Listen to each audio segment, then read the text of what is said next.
মুখ্যমন্ত্ৰী স্বনিয়োজন যোজনা এই আঁচনিৰ জৰিয়তে চৰকাৰে বিজনেছ আৰম্ভ কৰিবলৈ 2 লাখ টকাৰ আৰ্থিক সাহায্য প্ৰদান কৰিব। যিসকল নিবনুৱাৰ বিজনেছৰ প্ৰতি আগ্ৰহী আছে সেইসকলে ইয়াৰ বাবে অনলাইন এপ্লাই কৰিব পাৰিব। আজি মই ঘোষণা কৰিব খুজিছো যে অসমৰ 2 লাখ যুৱক যুৱতীক নতুনকৈ স্বাৱলম্বী হ'বৰ কাৰণে উদ্যোগ প্ৰতিষ্ঠা কৰাৰ কাৰণে আমি 2 লাখ টকাকৈ ৰাজ সাহায্যৰে তেওঁলোকক আমি উদ্যোগ গঠনৰ দিশত আমি প্ৰেৰণা যোগাম। চৰকাৰী চাকৰিও পাব, আত্মসংস্থাপনৰ ৰাস্তাও খোল খাব। এখন নতুন অসম নিৰ্মাণ হ'ব, নতুন ভাৰত নিৰ্মাণ হ'ব, তাক মই বিশ্বাস কৰোঁ।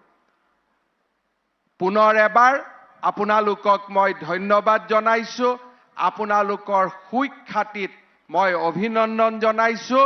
প্ৰত্যেকজন ল'ৰা ছোৱালীয়ে মেধাৰ ভিত্তিত নিযুক্তি পাইছে। কাৰো এটা কলমো লগা নাই যে মই চাকৰি পাবৰ বাবে কাৰোবাৰ ওচৰত যাব লাগে। আজি মই ঘোষণা কৰিব খুজিছোঁ যে অসমৰ 2 লাখ যুৱক যুৱতীক নতুনকৈ স্বাৱলম্বী হ'বৰ কাৰণে উদ্যোগ প্ৰতিষ্ঠা কৰাৰ কাৰণে আমি 2 লাখ টকাকৈ ৰাজ সাহায্যৰে তেওঁলোকক আমি উদ্যোগ গঠনৰ দিশত আমি প্ৰেৰণা যোগাম। চৰকাৰী চাকৰিও পাব, আত্মসংস্থাপনৰ ৰাস্তাও খোল খাব।